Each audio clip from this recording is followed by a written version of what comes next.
बच्चों मैं आपको दिखाई और सुनाई दे रहा हूं।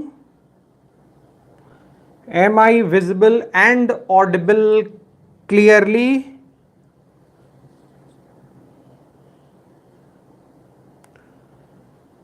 Yes sir, yes sir. अरे वाह, बहुत बढ़िया। अगर मैं आपको दिखाई भी दे रहा हूं और सुनाई भी दे रहा हूं तो फिर किस चीज का वेट कर रहे हैं भाई? हैं? चलिए काइनेमैटिक्स शुरू करते हैं। शुरू नहीं, मतलब अब तो काइनेमैटिक्स आधी खत्म हो गई है और काइनेमैटिक्स में हम लोग अभी मोशन कॉज्ड बाय ग्रेविटी पढ़ रहे हैं। ग्रेविटी की वजह से जब ऑब्जेक्ट मूव करे स्ट्रेट लाइन में, ग्रेविटी की वजह से जब ऑब्जेक्ट स्ट्रेट लाइन में मूव करे तो हम लोग वो वाला मोशन इस समय पढ़ रहे हैं। सही है। ग्रेविटी की वजह से तो ऑब्जेक्ट ये भी स्ट्रेट लाइन में मूव करेगा। अगर इसको अभी यहां से छोड़ दें तो ये सीधा नीचे गिरेगा और इसका मोशन भी कॉज्ड बाय ग्रेविटी ही तो होगा और स्ट्रेट लाइन होगा। स्ट्रेट लाइन मोशन पहली बात तो सबको अच्छा लगता है, बचपन से ही सुनते हैं सीधा चलो, सीधे चलो यार, जीवन में सीधा रास्ता अपनाओ, स्ट्रेट लाइन पे चलो। स्ट्रेट लाइन पे चलना तो ठीक ही है यार, कन्वीनियंट है, समझदारी है। और स्ट्रेट लाइन पर अगर ऑब्जेक्ट चले और वो भी कांस्टेंट एक्सेलरेशन से चले तो समझ लीजिए ये नेचर को, प्रकृति को, भगवान को सबसे ज्यादा प्यारा है। Straight line motion with constant acceleration से ज्यादा और कोई मोशन नेचर में देखने को नहीं मिलता। हाँ, सर्कुलर मोशन भी खूब है। इनफैक्ट नेचर में सबसे ज्यादा जो मोशन हो रहा है वो सर्कुलर मोशन ही है। एटम के अंदर इलेक्ट्रॉन सर्कल में घूम रहा है, उधर सारे प्लैनेट सन के अराउंड सर्कल में घूम रहे हैं। सर्कुलर मोशन तो खैर नेचर को बहुत प्यारा है, वो तो एक अलग बात है। लेकिन अगर स्ट्रेट लाइन मोशन की बात आ जाए तो straight line motion with constant acceleration. अब ये कांस्टेंट एक्सेलरेशन क्या होता है तो आपको पता है ना। कांस्टेंट एक्सेलरेशन का मतलब होता है कि ऑब्जेक्ट की वेलोसिटी चेंज हो, लेकिन हर एक सेकंड में वेलोसिटी में जो चेंज है वो चेंज ना हो। हर एक सेकंड में वेलोसिटी में जो चेंज आए वो चेंज कांस्टेंट रहे। वेलोसिटी चेंज हो लेकिन वेलोसिटी में जो चेंज है वो कांस्टेंट रहे। हर एक सेकंड में वेलोसिटी में फिक्स्ड चेंज आए तो हम कहते हैं कि ये स्ट्रेट लाइन मोशन हो रहा है विथ कांस्टेंट एक्सेलरेशन। जाइएगा नहीं, यहीं रहिएगा भाई, जितने लोग हैं 12 लोग हो गए बातों बातों में।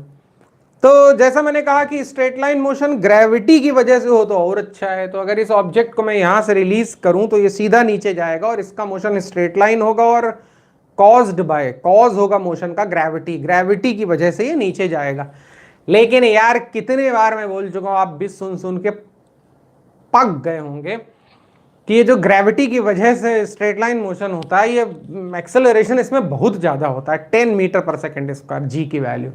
और किसी प्लेनेट पे चले जाएं जहां पे ग्रेविटी कम होती तो सही है। मून के ऊपर जाके आप इस ऑब्जेक्ट को ऐसे रिलीज करें तो इसका मोशन स्ट्रेट लाइन होगा। मून पे जाओ यार और इस बॉडी को 1-2 मीटर की हाइट से रिलीज करो तो इसका मोशन स्ट्रेट लाइन होगा और इसका एक्सेलरेशन कांस्टेंट होगा। ये कांस्टेंट एक्सेलरेशन से नीचे जाएगा, लेकिन इतने धीमे धीमे नीचे जाएगा, एक्सेलरेशन इतना कम होगा। एक बच्चे को भी पता है कि मून के ऊपर जो एक्सेलरेशन है वो g/6 है। अर्थ के अंदर अगर g की वैल्यू 10 है तो मून के अंदर ग्रेविटी की वैल्यू उसका 1/6 है, मतलब लगभग 1.5 या 1.6 मान लीजिए। तो 1.6 मीटर पर सेकेंड स्क्वायर के एक्सेलरेशन से मून पर कोई बॉडी फॉल करती होगी जो इतना कम एक्सेलरेशन है कि ऐसा लगता है जैसे स्लो मोशन में जा रही है। हाँ, धीमे मोशन की अपनी अलग महत्व है। अगर मोशन स्लो हो रहा है, एक्सेलरेशन है लेकिन एक्सेलरेशन की वैल्यू अगर बहुत कम है तो आप उसको इजीली स्टडी कर सकते हैं। तो मैं थोड़ा सा रिव्यू दे दूं। एक्चुअली ये जो straight line motion under gravity होता है, अर्थ की ग्रेविटी बहुत ज्यादा है तो एक्सेलरेशन इतना ज्यादा होता है कि ऑब्जेक्ट सड़ाक से नीचे चला जाता है। अब गैलीलियो जो साइंटिस्ट था उसको मोशन अंडर ग्रेविटी स्टडी करना था, लेकिन ये इतना रैपिड होता है कि वो इसको देख ही नहीं पाता था कि कितनी देर में ये ऑब्जेक्ट धड़ाम से जमीन पे चला गया। तो उसने एक इंक्लाइन का आविष्कार किया। उसने एक ऐसा डिजाइन बनाया, एक इंक्लाइन बनाया, स्मूथ इंक्लाइन बनाया और उसके ऊपर से ऑब्जेक्ट को रिलीज किया। वैसे बगल में एक दूसरा ऑब्जेक्ट भी है जो रॉकेट बना हुआ है, ये फ्री फॉल है। अगर आप इसको छोड़ देंगे तो ये इतनी तेजी से चला गया नीचे, दिखा ही नहीं आपको, ये इतनी तेजी से नीचे जाता है कि हमको पता भी नहीं चलता। एक्सेलरेशन बहुत ज्यादा होता है, जी के बराबर होता है। लेकिन अगर आप इसको यहां से रिलीज करें, दिख रहा है ना आपको, इंक्लाइन के ऊपर जो ब्लॉक रखा हुआ है, स्मूथ इंक्लाइन के ऊपर ब्लॉक रखा हुआ है, उसको वहां से रिलीज करें तो वो भी नीचे जाएगा, नीचे तो वो भी जाएगा, लेकिन उसका एक्सेलरेशन काफी कम होगा और वो बड़ी देर में नीचे पहुंचेगा, तो आपको उसके मोशन को स्टडी करने का मौका मिल जाएगा। तो ये बात हो रही थी कि जो फ्री फॉल होता है वो इतना रैपिड होता है कि हर 1 सेकंड में वेलोसिटी में 10 का इंक्रीज आता है। 10 मीटर पर सेकंड कह रहे हैं, वो कह रहे हैं कि 10 मीटर पर सेकंड तो बहुत कम है, 10 का इंक्रीज कौन बड़ी बात है। अरे आपको पता है इस दुनिया में किसी भी चीज को नापने के 2 यूनिट होते हैं, पॉपुलर यूनिट और एसआई यूनिट। फिजिक्स में जो यूनिट आप स्पीड या वेलोसिटी के लिए यूज करते हैं वो मीटर पर सेकंड है।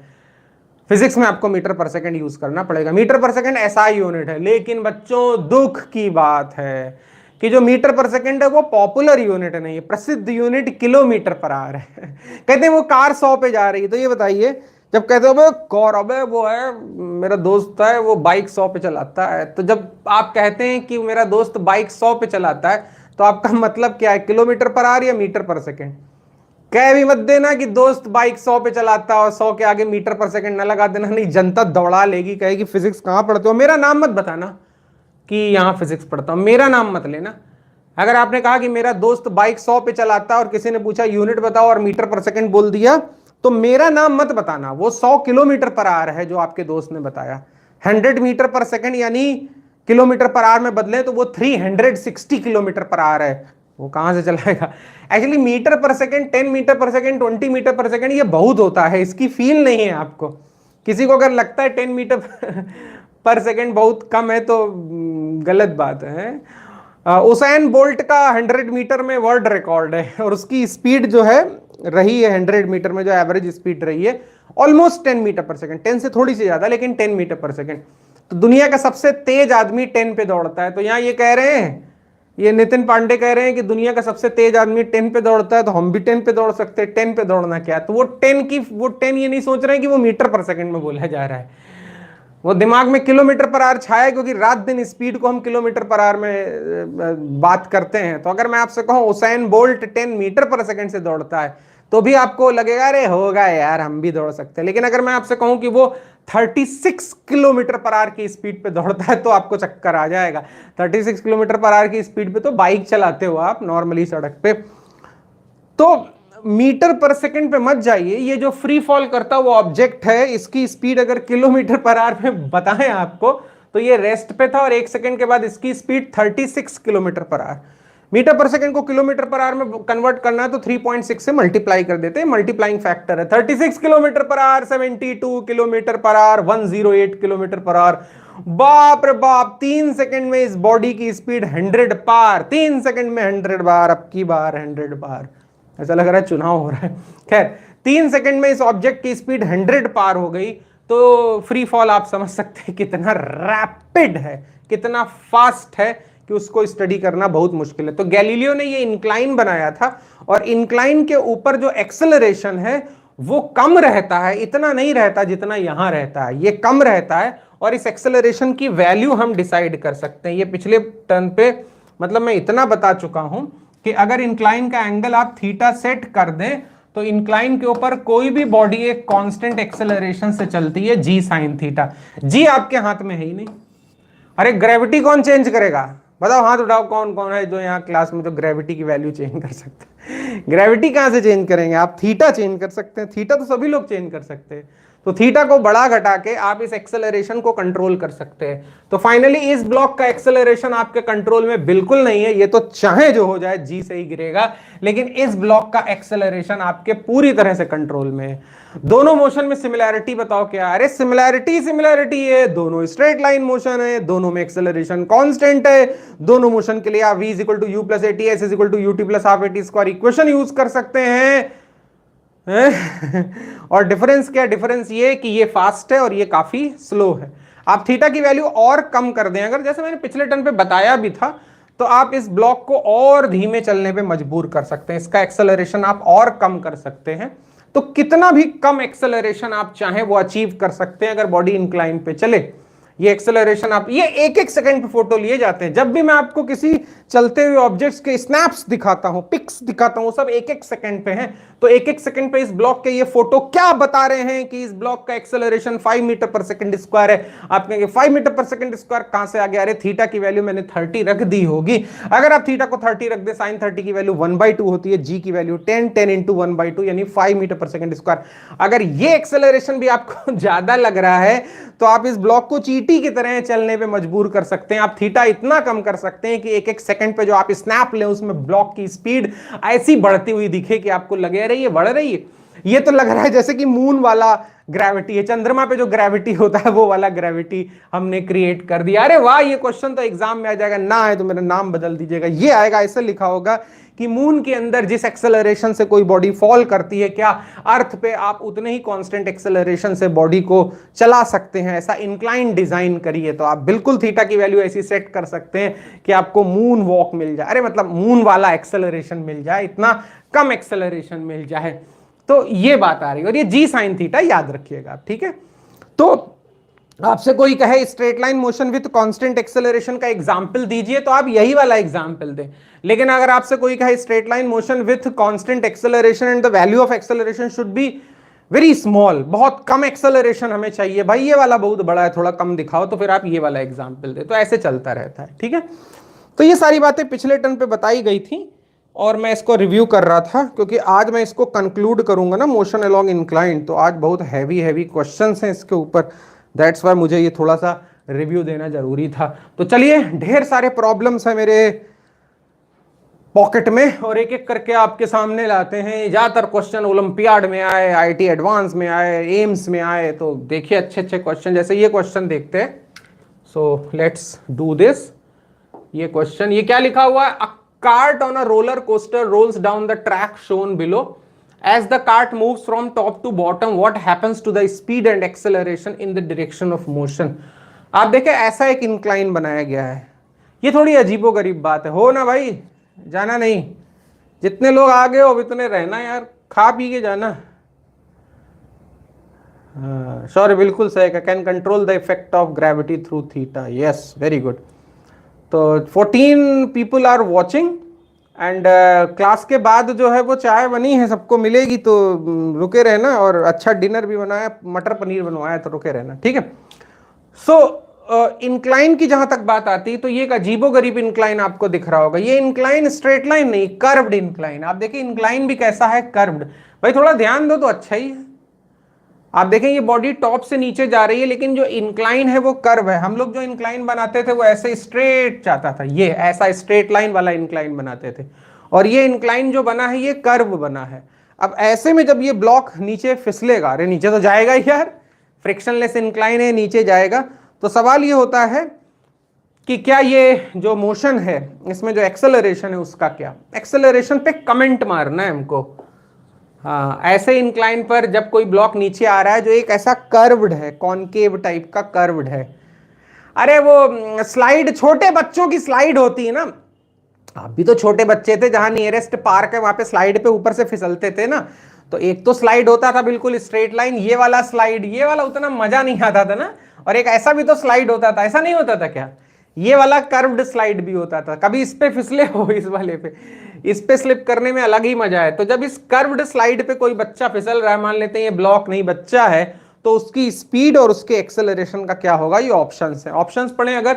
तो पहला है कि स्पीड और एक्सेलरेशन दोनों डिक्रीज करेंगे, और दूसरा है स्पीड डिक्रीज करेगी मगर एक्सेलरेशन इंक्रीज करेगा, और तीसरा है बोथ रिमेन कांस्टेंट, चौथा है speed increases but acceleration decreases, और फिर ये लास्ट ऑप्शन। ठीक है, जब कोई बॉडी नीचे जाती है तो स्पीड तो इंक्रीज करेगी। ये तो आप सीधे एनर्जी से सोच सकते हैं। मैं आपको एक सलाह दूं, इनफैक्ट कुछ दिनों के बाद हम लोग एक टॉपिक पढ़ेंगे वर्क एंड एनर्जी, लेकिन अभी मैं आपको एक बहुत बड़ी सलाह दे रहा हूं। आप क्या करो कि आप एनर्जी के चश्मे से हर सवाल को जरूर देखा करो। हर जो क्वेश्चन आए फिजिक्स का उसको एक बार एनर्जी के नजरिए से देखा करो। अरे दो ही तरह की तो एनर्जी है यार, पोटेंशियल एनर्जी और काइनेटिक एनर्जी। जब कोई ऑब्जेक्ट नीचे जाता है तो उसकी पोटेंशियल एनर्जी कम हो जाती है, तो फिर बदले में काइनेटिक एनर्जी बढ़ जाती है। तो काइनेटिक एनर्जी बढ़ रही है इसकी, तो ये ब्लॉक नीचे आ रहा है, इसकी काइनेटिक एनर्जी बढ़ेगी यानी स्पीड बढ़ेगी। तो स्पीड तो डेफिनेटली बढ़ेगी, लेकिन चलिए देखते हैं इसका एक्सेलरेशन कितना होगा। एक काम करते हैं ये जो कर्व्ड इंक्लाइन है इसको बहुत सारे छोटे छोटे स्ट्रेट इंक्लाइन में डिवाइड कर, जैसे ये एक स्ट्रेट इंक्लाइन है, ये एक स्ट्रेट इंक्लाइन है, ये एक स्ट्रेट इंक्लाइन है और ये एक स्ट्रेट इंक्लाइन है। मैं चाहता हूं प्लीज आप अभी देखें, जो मैंने ग्रीन कलर से कुछ लाइंस बनाई हैं, छोटी छोटी लाइंस बनाई, आपको दिख रही हैं क्या? ले दिख ही नहीं रही हैं। एक तो सब कुछ वाइट ही वाइट है, ये तो मतलब प्रॉब्लम्स 99.99% खत्म हो गई, लेकिन अभी भी जो है तो है ही, क्या कर सकते हैं।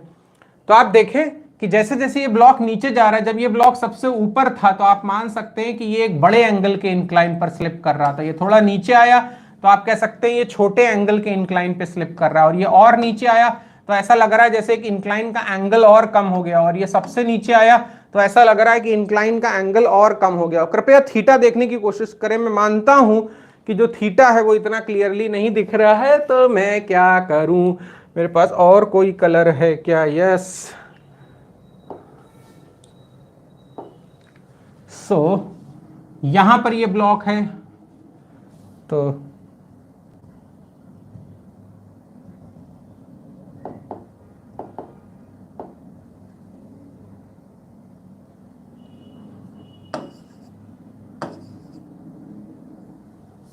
मिटो,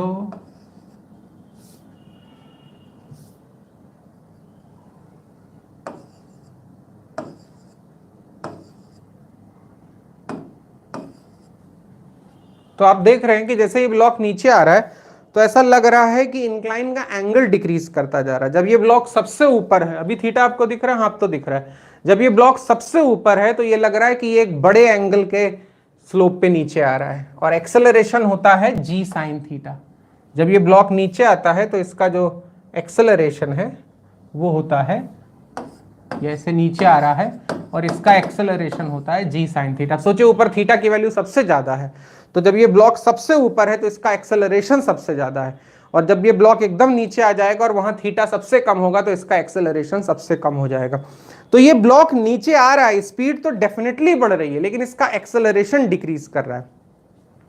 देखिए एक बड़ी गड़बड़ बात है, एक्सेलरेशन डिक्रीज करने का मतलब ये नहीं होता कि स्पीड डिक्रीज कर रही है। अब मैं आगे भाषण दूंगा, वो भाषण आपके लिए बहुत जरूरी है। जैसे जैसे ये ब्लॉक नीचे आ रहा है इसका एक्सेलरेशन कम होता जा रहा है। इसका ये मतलब नहीं कि इसकी वेलोसिटी कम होती जा रही है, वेलोसिटी तो बढ़ ही रही है, एक्सेलरेशन कम होता जा रहा है। इसको मैं बताऊं कैसे? जैसे एक्सेलरेशन मान लेते हैं 5 मीटर पर सेकंड स्क्वायर है, फिर 4 मीटर पर सेकंड स्क्वायर, फिर 3 मीटर पर सेकंड स्क्वायर, फिर 2 मीटर पर सेकंड स्क्वायर। तो एक्सेलरेशन 5 मीटर पर सेकंड यानी वेलोसिटी 5 के रेट से बढ़ रही। फिर एक्सेलरेशन कम होकर 4 मीटर पर सेकंड स्क्वायर हो गया तो वेलोसिटी अब भी बढ़ रही है, लेकिन वेलोसिटी 4 के रेट से बढ़ रही। फिर acceleration 3 metre per second square, तो वेलोसिटी अब भी बढ़ रही, लेकिन अब 3 के रेट से बढ़ रही। एक्सेलरेशन एकदम 1 मीटर पर सेकंड स्क्वायर है तो क्या वेलोसिटी घट रही है? अरे अभी भी बढ़ रही है। एक्सेलरेशन 1 हो गया, इतना कम है, लेकिन अभी भी वेलोसिटी बढ़ रही है। हाँ, अब वो बहुत धीमे धीमे बढ़ रही है, सिर्फ 1 के रेट से बढ़ रही है। तो जब ये ब्लॉक नीचे आ रहा है इसकी वेलोसिटी तो बढ़ रही है, लेकिन वेलोसिटी को बढ़ाने वाला यानी एक्सेलरेशन कम होता जा रहा है। अच्छा जी, ये ब्लॉक ऊपर से नीचे आ रहा है, क्या आप इस ब्लॉक के लिए ये वाली इक्वेशन अप्लाई कर सकते हैं? S is equal to u t plus half a t square. Apply तो छोड़ो, बिल्कुल नहीं अप्लाई कर सकते हैं। मैं इस इक्वेशन के अप्लाई ना करने के पीछे एक नहीं 2 वजह आपको बता सकता हूं। अरे आप एक सोच रहे हैं, 2 लो मेरे से। ये सारी equation S is equal to u t plus half a t square और V is equal to u plus a t हम तभी अप्लाई करते हैं जब मोशन स्ट्रेट लाइन हो और एक्सेलरेशन कांस्टेंट। और ये देखो हद हो गई, ना तो मोशन स्ट्रेट लाइन है और ना ही एक्सेलरेशन कांस्टेंट है। बताइए, मोशन भी कर्व्ड पे है, कर्व मोशन है, और एक्सेलरेशन भी डिक्रीज करता जा रहा है, यानी वेरिएबल एक्सेलरेशन, और मोशन स्ट्रेट लाइन भी नहीं। तो यहां पर तो ये S is equal to u t plus half a t square या V is equal to u plus a t कभी अप्लाई नहीं कर सकते। ऐसे में अगर कोई पूछ दे कि ये बॉडी ऊपर से नीचे कितने टाइम में आएगी, मान लेते हैं ये A से चली और इसको फाइनली B पर पहुंचना है, तो A से B आने में इसको कितना टाइम लगा, ये टाइम निकालने में हालत खराब हो जाएगी। ये फिजिक्स का मोस्ट चैलेंजिंग, काइनेमैटिक्स कहना चाहिए। मैं आपको बताऊं, मेरा एक्सपीरियंस 20 साल का ये कहता है कि ये काइनेमैटिक्स का मोस्ट चैलेंजिंग क्वेश्चन है। अगर ये आ जाए कभी कि कितने टाइम में ये ब्लॉक ए से स्लिप करके बी पर आएगा, अगर कोई टाइम पूछ दे कि इस ब्लॉक को रेस्ट से छोड़ा और कितने टाइम में ये बी पर आएगा, तो ये मोस्ट चैलेंजिंग हो जाएगा। अच्छा, क्यों चैलेंजिंग हो जाएगा? अरे मोशन स्ट्रेट लाइन नहीं है तो आप ये सब इक्वेशन यूज नहीं कर सकते, और एक्सेलरेशन जबरदस्त वेरिएबल है, तो ये बहुत कॉम्प्लिकेटेड हो जाता है। लेकिन फिलहाल जहां तक इस क्वेश्चन के आंसर की बात है तो डी ऑप्शन हो जाएगा। स्पीड तो बढ़ रही है मगर स्पीड को बढ़ाने वाला यानी एक्सेलरेशन कम हो रहा है। अच्छा, जब भी कोई सवाल मैं कराता हूं तो मुझे मेरा अपना दिमाग वहां चलता है कि इस क्वेश्चन में अगर एक वेरिएशन कर दें तो क्या होगा, ये कर दें तो क्या होगा। तो मैंने एक नए तरीके का इंक्लाइन प्लेन बनाया है, मैंने एक नए तरीके का इंक्लाइन बनाया। मेरा कर्व्ड इंक्लाइन देखिए कैसा है, बिल्कुल उल्टा, ऊपर जो बना है उसका बिल्कुल ऑपोजिट। मैंने जो कर्व्ड इंक्लाइन बनाया वो देखिए कैसा है। मैं एक मिनट यहाँ पे खड़ा हूँ, जब ऐसे मैं खड़ा रहता हूँ तो तब दिखता है सही से फोकस। बड़ा लैग चल रहा है बच्चों, खैर कोई बात नहीं, चलो खैर ये है।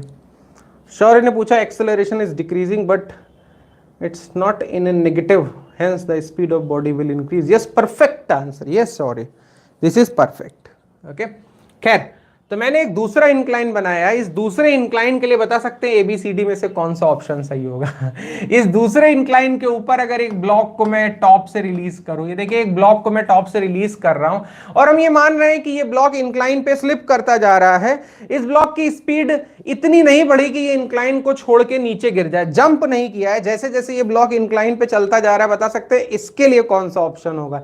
यहां तो हद है यार, यहां तो जब ये ब्लॉक नीचे जा रहा है तो थीटा इनफैक्ट इंक्रीज कर रहा है। जैसे जैसे ये ब्लॉक नीचे जाएगा थीटा इंक्रीज करेगा, थीटा इंक्रीज करेगा तो जी साइन थीटा इंक्रीज करेगा। यहां तो स्पीड भी बढ़ रही है, मतलब वेलोसिटी भी बढ़ रही है और एक्सेलरेशन भी बढ़ता जा रहा है। ये बहुत अच्छा है, यहां ना सिर्फ वेलोसिटी बढ़ रही है बल्कि एक्सेलरेशन भी बढ़ता जा रहा है, ये अच्छा है। दोनों बढ़ रहे हैं, सही बात है, ई ऑप्शन बिल्कुल सही है, यहां पे दोनों बढ़ रहे हैं। ये बड़ा अजीब लगता है, ये जो मोबाइल है या कैमरा कोई भी कलर के साथ जस्टिफाई नहीं करता। मैं देख रहा हूँ अच्छे कलर्स, मगर जो ये रिकॉर्ड करके आपको पहुंचा रहा है तो उसमें वो कलर्स उतने विजिबल नहीं होते। ओके, मैं इस बात को ध्यान रखूंगा, सब कुछ वाइट हो जाता है तो मुझे किसी भी कलर के ऊपर ब्लैक, चलो आई विल रिमेंबर दिस। खैर, तो ये ऐसे चलता रहता है, ठीक है। तो मैंने जो बाद में बनाया है इसमें जैसे जैसे ये बॉडी नीचे जाएगी तो उसकी स्पीड तो बढ़ेगी और स्पीड को बढ़ाने वाला जो एक्सेलरेशन है वो भी बढ़ता जाएगा। चलो यहां से बाहर निकलते हैं, ठीक है, अब ये चीजें सही दिखनी चाहिए। तो चलिए आगे बढ़ते हैं। और अब ये जैसे मैंने कहा कि ये जो क्वेश्चंस अब आ रहे हैं धीरे धीरे, ये एक से एक टफ क्वेश्चन मैं आपके सामने लाया हूं और ये सब मोशन अलोंग इंक्लाइन के हैं। तो अब जो ऑब्जेक्ट है वो इंक्लाइन पे चलेगा और अब कोई कर्व नहीं, अब स्ट्रेट लाइन इंक्लाइन है, straight incline, straight plane incline surface है, ठीक है। तो आप देखिए ये 3 इंक्लाइन सरफेसेस हैं, 3 इंक्लाइन आपके सामने, दीज आर 3 इंक्लाइंस। नहीं दिख रहा है क्या? ब्लू रेड और व्हाइट कलर्स तो दिख रहे हैं आपको, ब्लू रेड और व्हाइट, दीज आर 3 इंक्लाइंस। और तीनों के ऊपर मैंने एक एक ब्लॉक को अभी पकड़ के रखा, अगर छोड़ दूंगा तो नीचे गिर जाएंगे। इन तीनों के टॉप पर एक एक ब्लॉक को मैंने होल्ड करके रखा है, पकड़ के रखा है। खुशी मनाओ कि कम से कम ब्लॉक तो दिख रहा है, कलर्स का बड़ा पंगा है यार, खैर देखते हैं। तो ये तीनों के ऊपर एक एक ब्लॉक टॉप पे रखा है और ब्लॉक को वहां से छोड़ेंगे और ब्लॉक नीचे स्लिप कर जाएगा। इन तीनों इंक्लाइन में अगर आप सिमिलैरिटी देखें तो तीनों इंक्लाइन का बेस सेम है, सेम बेस लेंथ सेम है L, लेकिन हाइट अलग अलग है। ब्लू इंक्लाइन सबसे ऊंचा है और जो व्हाइट इंक्लाइन है वो हाइट में सबसे कम है। एंगल थीटा भी अलग अलग है, ब्लू इंक्लाइन का एंगल सबसे ज्यादा और जो व्हाइट इंक्लाइन है उसका एंगल सबसे कम। अगर मैं आपसे कहूं इन तीनों में से कौन कौन से ब्लॉक हैं जो स्ट्रेट लाइन पे चलेंगे, अरे तीनों ही स्ट्रेट लाइन पे चलेंगे, देखो चल भी रहे हैं, तीनों ही स्ट्रेट लाइन पे चलेंगे, तीनों ब्लॉक्स स्ट्रेट लाइन पे चलेंगे, ठीक है। कौन कौन से ब्लॉक्स हैं जिनका एक्सेलरेशन कांस्टेंट रहेगा? अरे सबका कांस्टेंट रहेगा। येलो का, सॉरी ब्लू का एक्सेलरेशन जो है, अरे नाम रख दो, ब्लू ब्लू ब्लू करते रहोगे यार, इनके नाम रख दो ABC या 1 2 3, 1 2 और 3। तो ये 3 ब्लॉक्स हैं, मैंने इनके नाम रखे 1 2 3। ब्लॉक 1 सबसे ज्यादा एक्सेलरेशन से चलेगा लेकिन कांस्टेंट रहेगा उसका एक्सेलरेशन। ब्लॉक 3 का एक्सेलरेशन सबसे कम रहेगा मगर जो भी रहेगा वो कांस्टेंट रहेगा। तो तीनों के एक्सेलरेशन अलग अलग होंगे यार, तीनों स्ट्रेट लाइन पे चलेंगे, तीनों अपने अपने कांस्टेंट एक्सेलरेशन से चलेंगे, जिसमें ब्लॉक 1 का एक्सेलरेशन सबसे ज्यादा होगा। ओके, अच्छा इसमें पूछा क्या गया है, क्या निकालें? बेकार के सवाल पूछे जा सकते हैं। कोई कहते कंपेयर करो कि तीनों में से किसका एक्सेलरेशन सबसे ज्यादा है, तो ये बिल्कुल बकवास है यार। ब्लॉक 1 का एक्सेलरेशन सबसे ज्यादा है। कोई कहे कि तीनों में से कौन से ब्लॉक की फाइनल वेलोसिटी सबसे ज्यादा होगी, जब ग्राउंड पर पहुंचेंगे तो तीनों में से कौन सा ब्लॉक सबसे तेज होगा, तो ब्लॉक 1 सबसे तेज होगा। जो सबसे ज्यादा हाइट से गिरेगा, सबसे ज्यादा पोटेंशियल एनर्जी लेके आएगा, उसकी काइनेटिक एनर्जी भी तो सबसे ज्यादा होगी। तो बेकार के सवाल मैं नहीं पूछ रहा हूं, मैं सीधे ऐसे सवाल पूछ रहा हूं जो आपका दिमाग का परखच्चे उड़ जाएंगे और आपको सोचना पड़ेगा कि क्या होगा। आपको ये बताना है कि अगर हम इस मोशन को एक रेस के नजरिए से देखें, जैसे मैंने एक हेडिंग भी लिखी थी, आपने पढ़ी नहीं, आप जब नोट्स बनाएंगे तो आपको पहले ये हेडिंग लिखनी पड़ेगी। तो अगर मैं इन तीनों के मोशन को रेस के पॉइंट ऑफ व्यू से सोचूं तो इन तीनों में से कौन सा ब्लॉक सबसे पहले नीचे पहुंचेगा? बताइए, गोल्ड मेडल किसको मिलेगा? कौन सा ब्लॉक सबसे कम टाइम में नीचे पहुंचेगा? कमेंट बॉक्स में लिख के बताइए।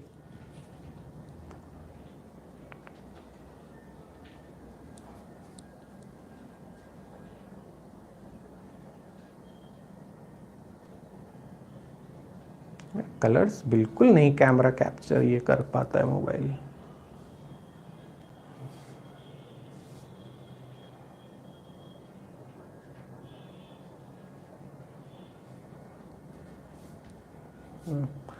सभी कह रहे हैं कि सेम टाइम में ये तीनों नीचे पहुंचेंगे। ये अच्छा है, कोई भी आंसर है तो बोल दो सेम। जब भी मैं कहता हूं कि बड़ा चैलेंजिंग क्वेश्चन पूछने जा रहा हूं तो आप समझ जाते हैं यहाँ कुछ कलाकारी होगी, तो सेम बोल दो। तो सभी वहां बोल रहे हैं same same same same time. Same time क्यों बोल रहे हैं यार? तीनों को सेम टाइम लगेगा, ये क्या बकवास है यार। मेरे को बिल्कुल नहीं अच्छी लगी आपकी बात यार, तीनों को सेम टाइम लगेगा। क्यों सेम टाइम लगेगा तीनों को? अच्छा चलो, मैं आपके पक्ष में कुछ बातें कर रहा हूं। आपको इसलिए सेम टाइम लग रहा है, मैं बता रहा हूं। अभी मैं आपको वो बात बोलूंगा कि आप कहेंगे अरे अरे सर, यही तो मैं भी सोच रहा था। बिल्कुल आपने मेरे शब्द छीन लिए। आप कहेंगे कि जो ब्लॉक 1 है उसको सबसे ज्यादा डिस्टेंस ट्रेवल करनी है, लेकिन फिर उसका एक्सेलरेशन भी तो ज्यादा है। ब्लॉक 1 को चलना ज्यादा है मगर उसका एक्सेलरेशन भी तो ज्यादा है। ब्लॉक 3 को सबसे कम चलना है, उसका एक्सेलरेशन कम है। तो कम चलना है कम एक्सेलरेशन से, और इसको सबसे ज्यादा चलना है ज्यादा एक्सेलरेशन से। तो यही बात ये कहने पे मजबूर कर रही है कि तीनों सेम टाइम में नीचे जाएंगे। लेकिन बच्चों ऐसा नहीं है, तीनों सेम टाइम में नीचे नहीं जाएंगे, बल्कि इस रेस का रिजल्ट आएगा और देखते हैं कि कौन सबसे पहले नीचे आएगा। तो चलिए देखते हैं कि कौन सा ब्लॉक सबसे पहले नीचे आएगा। तो यहां कुछ कैलकुलेशन करते हैं और आपको बहुत अच्छे लगेंगे ये कैलकुलेशन। सपोज कोई ब्लॉक है, इनमें से कोई भी, मान लीजिए मैं ब्लॉक नंबर 2 ले रहा हूं, कोई भी एक ले रहा हूं और उसका मैं टाइम निकालूंगा। मैं तीनों ब्लॉक्स, अच्छा एक चीज बताओ यार, अगर कहीं बहस हो जाए कि कौन जीतेगा कौन जीतेगा कौन जीतेगा, तो सबसे बढ़िया तरीका क्या रहता है बताओ? अच्छा सबसे बढ़िया तरीका, सबसे बड़ा सबूत, निकाल दो टाइम। टाइम निकालो, खुद ही दिख जाएगा, जिसका टाइम सबसे कम होगा वो जीतेगा। तो बच्चों मैं टाइम निकालने जा रहा हूं ना, आपको कोई परेशानी तो नहीं है? ठीक है, तो एक काम करते हैं, जो सेकंड वाला ब्लॉक है जो रेड वाले इंक्लाइन पे चल रहा है, उसका टाइम निकालते हैं। आप कहेंगे उसी का क्यों? अरे उसका निकाल रहे, बाकी का भी निकालेंगे, क्यों परेशान हो रहे हैं यार? तो इसका एंगल मान लेते हैं थीटा और इसका टाइम निकालेंगे। तो ये जो ब्लॉक है ये ए से चला और फाइनली बी पर आया। ए से बी रेड इंक्लाइन के, रेड सरफेस के ऊपर चलता रहा। मोशन स्ट्रेट लाइन है और एक्सेलरेशन कांस्टेंट है। Motion straight line, acceleration constant, displacement आपको पता है, इनिशियल वेलोसिटी 0। कितनी सही बात है, इनिशियल वेलोसिटी 0, डिस्प्लेसमेंट कितना? बताओ ए से बी डिस्प्लेसमेंट कितना होगा? वहां कमेंट बॉक्स में लिख के बताओ। आपको सिर्फ एल दिया हुआ है, तीनों इंक्लाइन का बेस सेम है। ये क्वेश्चन ही ऐसा है कि इसमें इंक्लाइन में सिर्फ बेस लेंथ एल दी हुई है। बताओ जो रेड वाला इंक्लाइन है उसमें डिस्प्लेसमेंट कितना होगा? डिस्प्लेसमेंट मतलब ए से बी का गैप, डिस्प्लेसमेंट मतलब ए बी। अरे डिस्प्लेसमेंट मतलब ए बी, तो वो पूछा जा रहा है कितना होगा एल और थीटा के टर्म्स में। आप लिख सकते हैं क्या? ले, मैंने सोचा अभी तक कोई लिख दिया होगा मगर कोई नहीं लिखा वहां। एल अपॉन कॉस थीटा, दिशा ने कहा, ये बिल्कुल सही बात है। ये रेड वाला जो इंक्लाइन है, अगर आप यहां पे कॉस थीटा की वैल्यू देखिए, कॉस थीटा का फॉर्मूला जिसको नहीं आता, अरे बाप रे, उसका क्या होगा? कॉस थीटा यहां पर हो जाएगा एल अपॉन ए बी। तो यहां से एल की जो, यहां से जो ए बी की वैल्यू है वो आ जाएगी एल अपॉन कॉस थीटा। बिल्कुल सही है। तो डिस्प्लेसमेंट हो गया L upon cos theta, initial velocity 0, displacement हमको पता है, एक्सेलरेशन जी साइन थीटा जिंदाबाद, और टाइम निकालना है तो कौन सी इक्वेशन बढ़िया रहेगी? और मोशन स्ट्रेट लाइन है, एक्सेलरेशन कांस्टेंट है, तो s is equal to u t plus half a t square सबसे अच्छी रहेगी। u 0 है तो मैंने s equal to half AT square ले लिया। डिस्प्लेसमेंट है L upon cos theta, acceleration बोलो, एक्सेलरेशन है g साइन थीटा, और टाइम निकालना है। टाइम ही तो निकालना है, सबका टाइम निकालना जाएगा, सबका टाइम आएगा। अभी एक का निकाल रहा हूं, बाकी का भी निकालूंगा, चिंता मत करो, इसका तो निकाल लेने दो। तो ये टी स्क्वायर कितना आ रहा है, अरे पहले टी स्क्वायर निकालने बाद में, तो याद आ रहा है 2L अपॉन जी साइन थीटा कॉस थीटा। अभी आप सोचो कहीं पर साइन थीटा कॉस थीटा दोनों एक साथ दिख जाए ना, थोड़ी मैथ सीखो, थोड़ी बेसिक मैथ सीखो। मैं नहीं कह रहा कैलकुलस में घुस जाओ, ट्रिग्नोमेट्री अलजेब्रा यार ये अच्छी कर लो, है कहीं साइन थीटा कॉस थीटा घुस जाए तो फिर वहां पे 2 का फैक्टर ले आओ, एक 2 ले आओ, एक्स्ट्रा 2 ले आओ, और ये जो 2 साइन थीटा कॉस थीटा है ये हो जाएगा sine 2 theta. 2 sine theta cos theta actually sine 2 theta होता है, तो ये आ जाएगा t square is equal to 4L ऊपर हो जाएगा और नीचे आ जाएगा G और नीचे आ जाएगा साइन 2 थीटा, ये आ जाएगा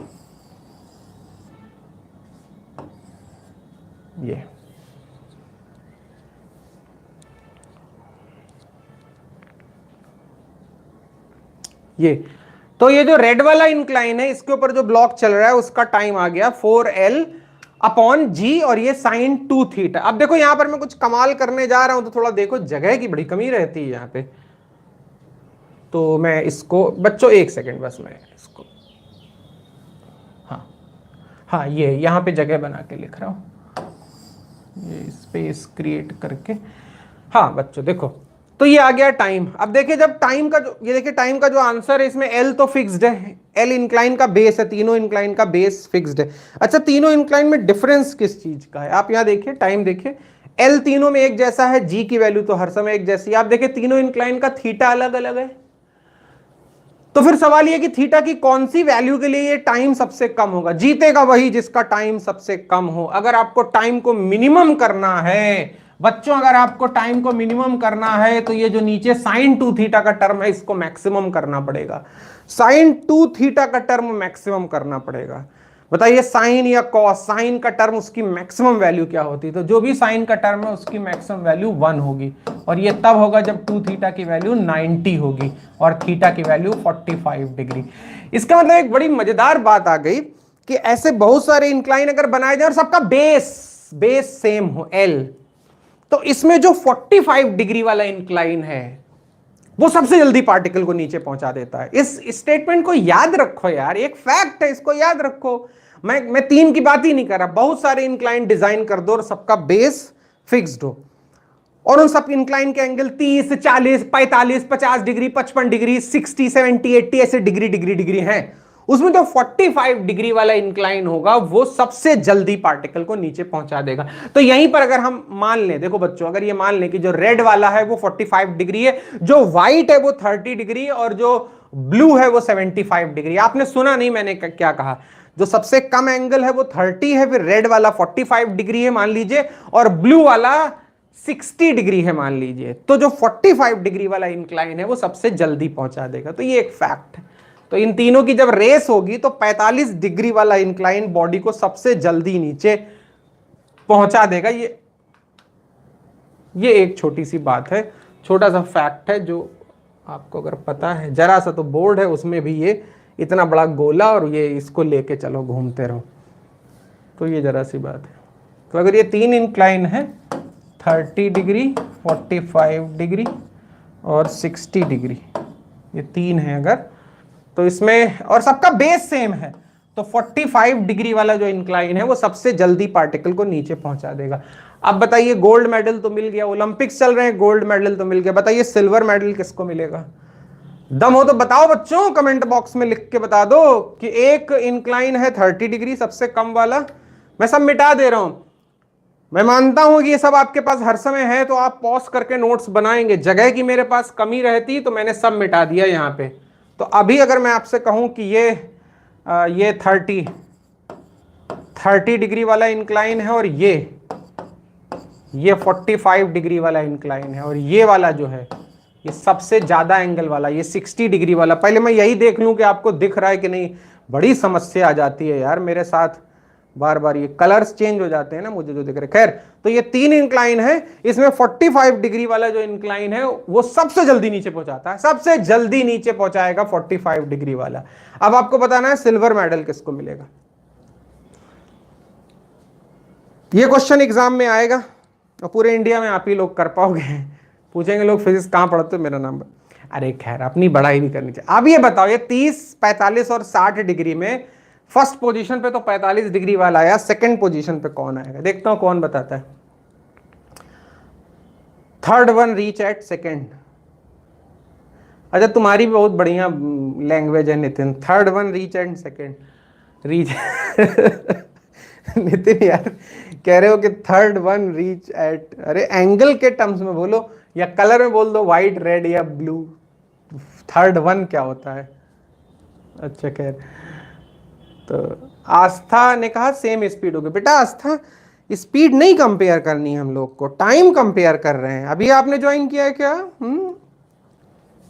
देखो, अभी 15-16 बच्चे थे, अभी 11 रह गए, जबकि मैंने बोला कि चाय भी बनी और डिनर भी अच्छा सा बना है तब भी।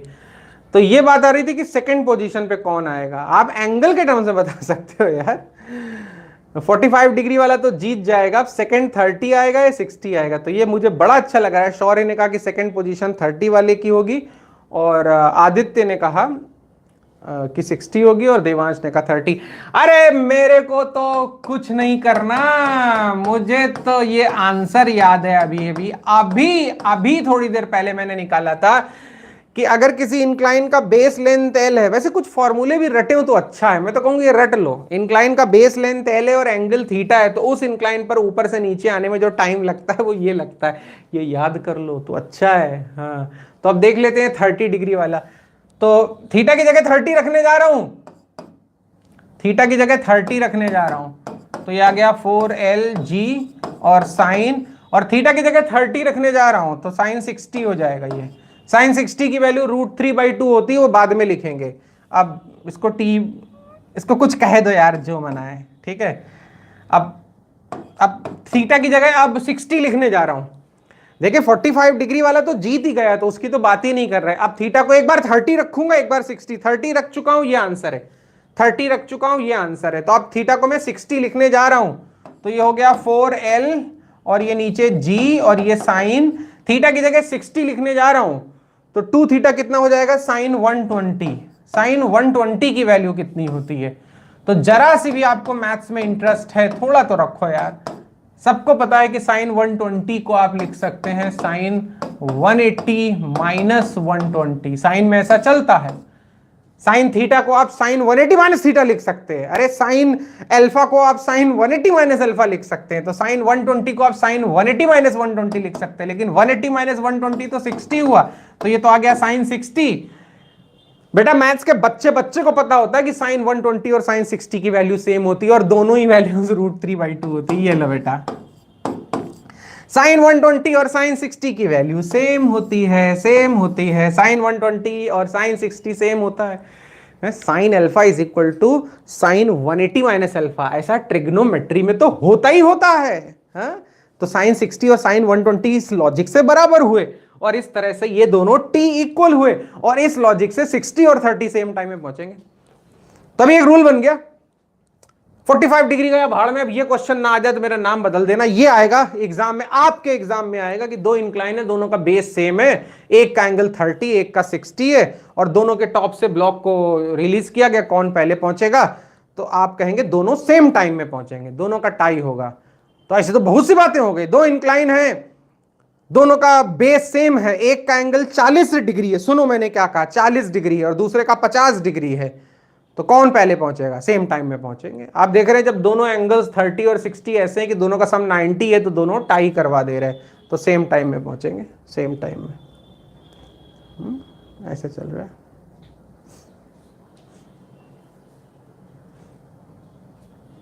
हाँ यार, 180 माइनस 60 लिख सकते हैं इसको। अरे यार भावनाओं को समझा करो, कह रहे हो स्टेप गलत है। भावना तो नहीं गलत है, मतलब दिल तो सही है। तो साइन 120 को आप लिख सकते हैं साइन 180 माइनस 60, और फिर उसको लिख सकते हैं साइन 60। तो ये ऐसे चलता रहता है। नितिन तुम दिल नहीं पढ़ते हो, हैं बार बार देखते हो, मतलब है ना। तो ये ऐसे चलता रहता है, ठीक है। तो जैसे मैं आपसे कहूं कि एक बार और बोल लेने दीजिए यार बस। अगर मैं आपसे कहूं कि दो ब्लॉक्स हैं और एक का एंगल 15 डिग्री और एक का 75 डिग्री है, एक 15 डिग्री के इंक्लाइन पे फिसल रहा है और एक 75 डिग्री के इंक्लाइन पर फिसल रहा है, और दोनों इंक्लाइन का बेस सेम है, तो ये गारंटी है कि दोनों एक ही टाइम में नीचे पहुंचेंगे। तो ये ऐसे चलता रहता है, ठीक है बच्चों। चलिए आगे बढ़ते हैं, ठीक है। तो ये जो पिछला क्वेश्चन था इसको आप एक रेस की तरह देखिए।